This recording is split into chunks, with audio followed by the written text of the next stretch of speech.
So today's our target is to start the next chapter, which is actually laws of motion. And if I basically divide this entire chapter, it can be divided into four major parts. This entire chapter can be divided into four major parts. One is we will study about the three laws of motion with their mathematical interaction also. Three laws of motion. Now, after completing this, you will go for the next topic, which is actually the concept of friction. The concept of friction, types of friction, their mathematical implementations. After that, we will study about the connected motion. Means when two or more bodies are connected with each other and they are relatively moving, so that kind of motion is called connected motion. You will study about this. And the last segment, if I go for the last segment of this chapter, it is actually there are two parts. If I say there are two parts, one is collision,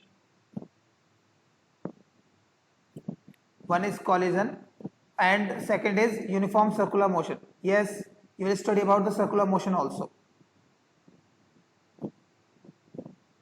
Circular motion, uniform as well as non-uniform, and collisions. So this entire chapter can be divided into four basic segments: three laws of motion, friction, connected motion, and circular motion and the collisions. Three laws of motion, you will study even about the momentum, linear momentum, the law of conservation of momentum also. Law of conservation of linear momentum also in this section. And all these chapters are interrelated. Means we will use the links between all these we can say four parts of this chapter. So let's start first from three laws of motion, but keep this thing in mind, you had studied this thing in 9th class also, but one thing you need to keep in your mind, that this time we are going in depth with this concept, three laws of motion, as well as the calculus form we will introduce. So let's start first from the laws of motion, three laws of motion. So first thing we need to understand about the concept of force. What is actually force? We need to understand what is force. So if we try to define a force, as the general definition is the pushing or pulling effect over a body is called a force, but if this definition is actually insufficient. When we talk about a force, it is an external effect. It is an external effect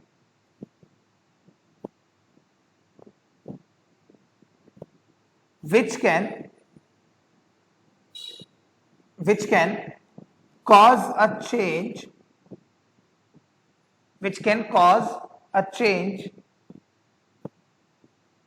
in the state of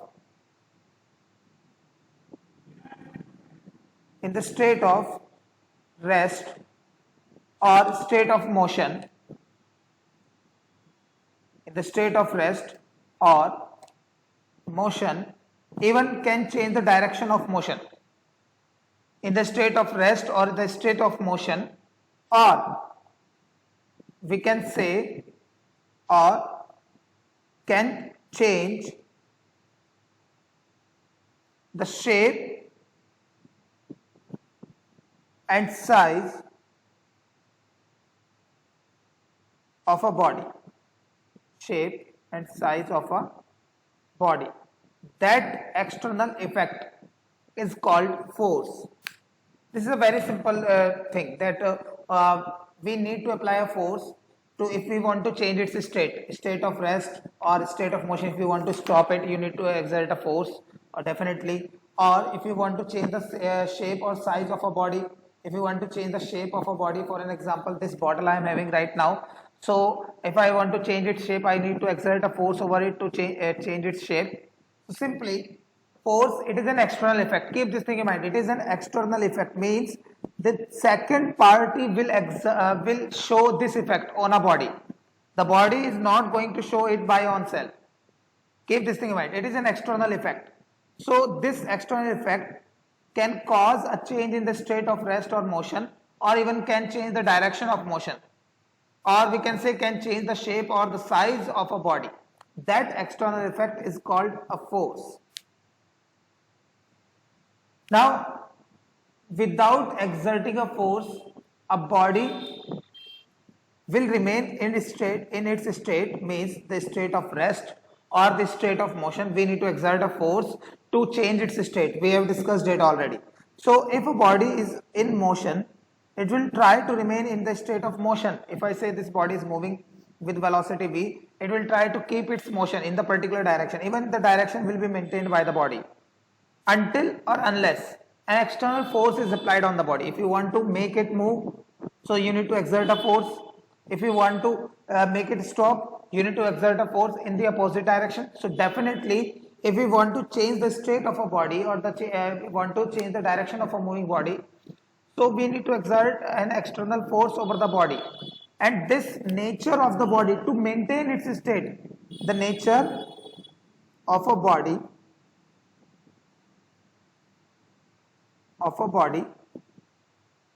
to maintain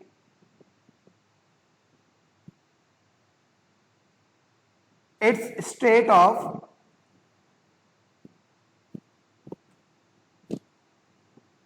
rest or state of motion until or unless an external force is applied on it, unless an external force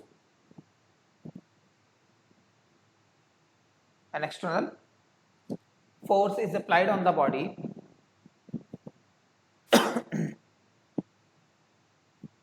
Let me highlight the force.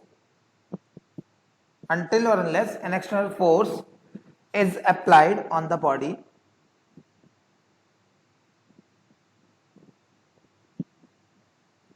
this nature of the body, this is not this time we are talking about the first body, not the second. We are talking about that body for which we are studying the state of motion or state of rest. So this is the nature of the body to maintain its state of rest or state of motion until unless an external force is applied on it. That nature of the body, in this case the nature of this moving body, or in this case the nature of this stationary body, that nature is called inertia. That nature is called inertia. And this whole concept is simply called the law of inertia. The law of inertia. So the basically law of inertia means a body tends to remain in its state of rest or state of motion with even direction until unless an external force is applied on the body. This statement is simply called law of inertia or first law of motion. We also know it, we also call it first law of motion. And we know it very well. Even in 9th class you must have studied this, that a body tries to remain in a state of rest until unless an external force is applied on it, or a body tries to remain in its state of motion. This marker, if I say it is in motion, it will try to remain in its motion until unless an external force is applied on it. And yes, a force is being applied on it. That is the friction force, friction between the table surface and this marker. So the friction force is acting as an external force. In the same sense, if you want to move this marker, means if you want to change its state of rest, you have to apply an external force over it to make it in motion, simply. So this simple concept is called first law of motion or law of inertia, the nature of the body to maintain its state of rest or state of motion. Let's move to the next law, that is second law of motion. And before knowing the second law of motion, first we need to understand the concept of linear momentum. linear momentum, or sometimes we call simply it momentum. When we say momentum, it means definitely we are talking about linear momentum. It is represented by small p and it is also a vector quantity, a small p vector. You can represent it by this. So you know it very well, the linear momentum in a general way, mass into velocity, but this is insufficient information. If we want to understand that what is linear momentum, so it is some kind of a measurement of inertial effect of a moving body. Inertial effect means the ability or the tendency to maintain its state of motion. Let me explain with the help of an example. We are having two masses. Let's say one ball m1 mass and another ball of mass m2, and it is definitely heavier ball as compared to the first one. Let's call it m2, and you can simply mention that m1 is less than m2 or m2 is greater than m1, and they both are moving at the same velocity. Let's call it v vector. And now just think that someone wants to stop these two balls. Someone wants to stop these two balls. This student wants to stop it, and in the same way, so definitely you can presume that M2 will have greater motion effect as compared to M1. I am talking about the motion effect or the tendency to maintain its state of motion. So definitely you will say that the second ball will have greater tendency to maintain its state of motion as compared to the first ball, or it will be difficult to stop the second ball as compared to the first ball. So greater, we can say greater motion effect of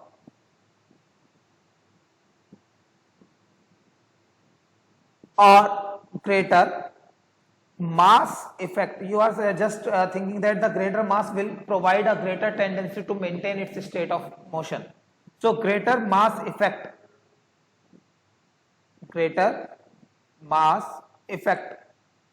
of a moving body, greater mass effect of a moving body. So definitely M2 will have a greater mass effect as compared to M1. So in the same way, if we take another example, now this time I will keep the mass same and I will change their velocities. Let's talk about the second scenario. This time these balls are actually identical.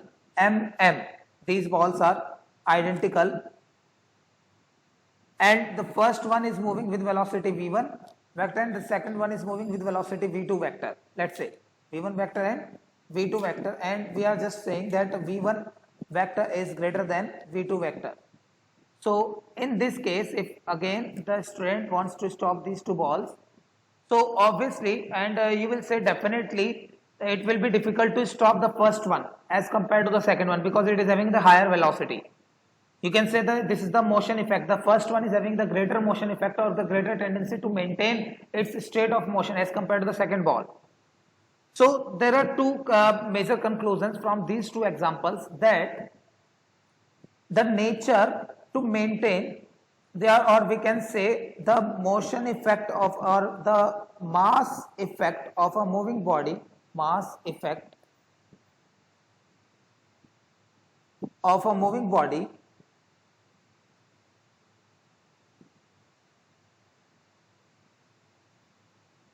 it is simply mass effect of a moving body, it is simply depends on two factors, means proportional, it is showing a proportionality with two factors.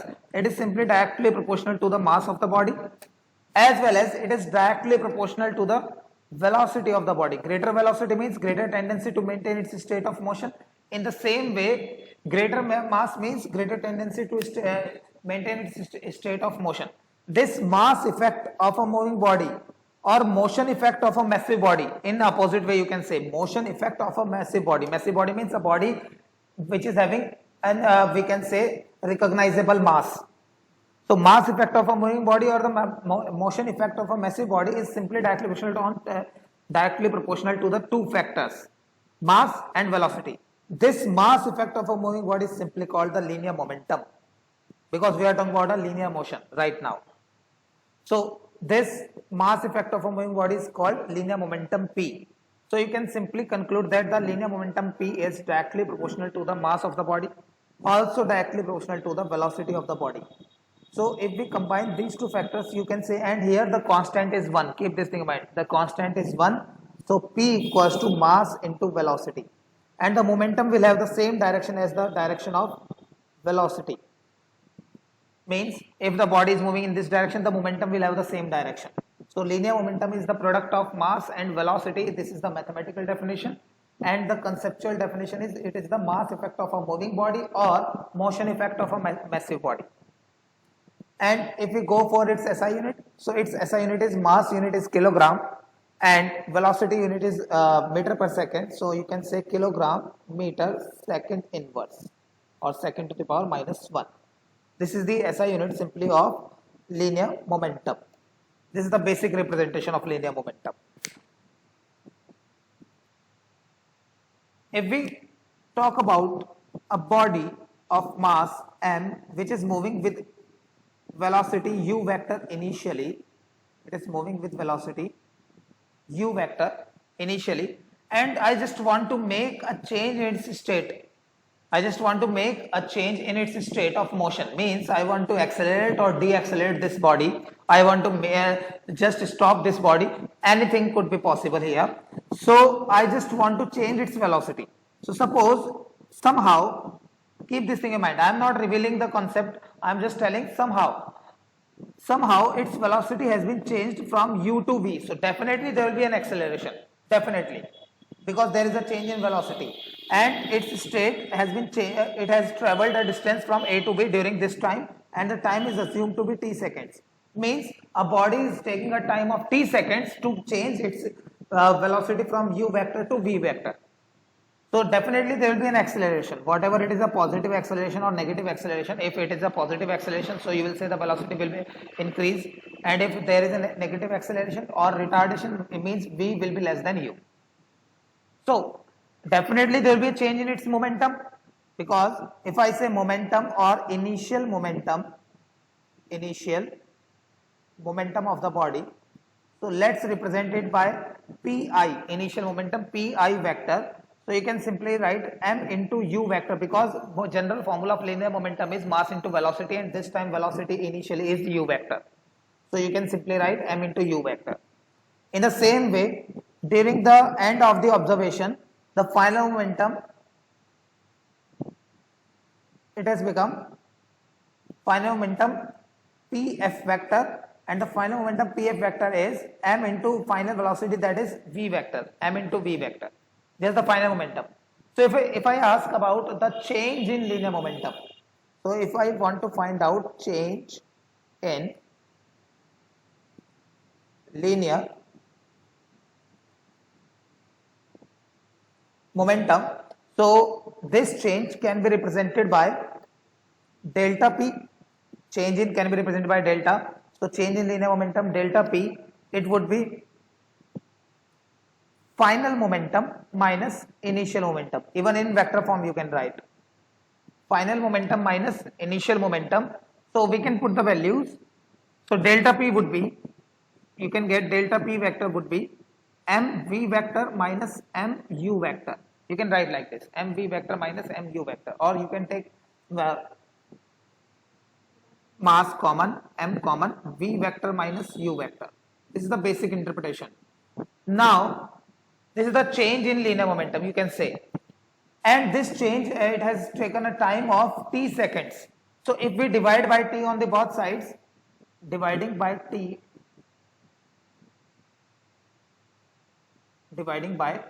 seconds on the both sides,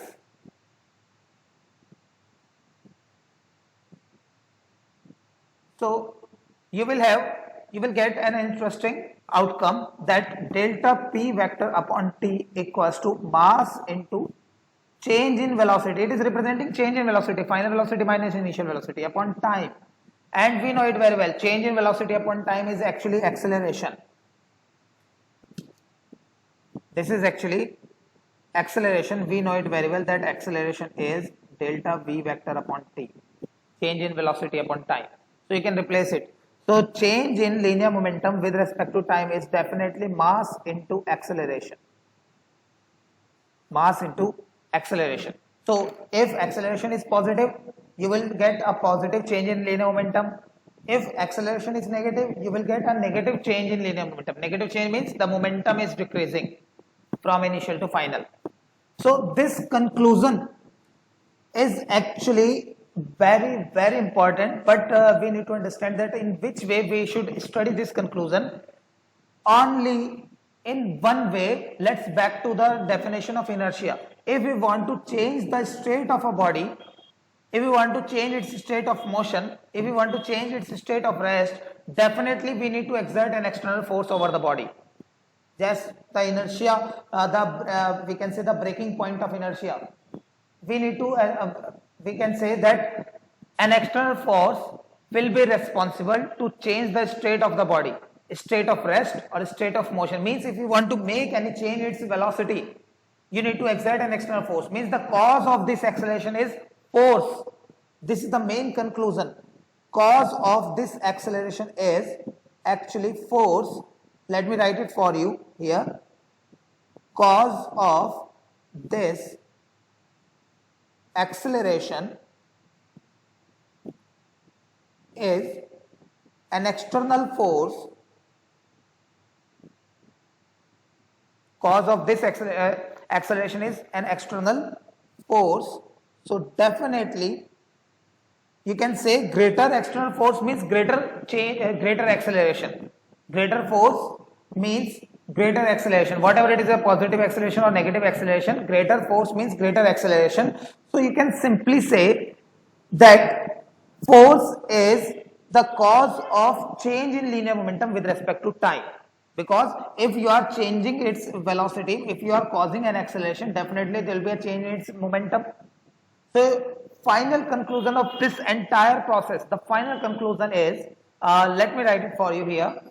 The final conclusion is, if I make double star for this, so the final conclusion is this force is actually responsible for this linear change in linear momentum with respect to time, because the force is the cause of acceleration. Means greater force means greater force causes greater acceleration, and greater acceleration will cause greater change in linear momentum with respect to time.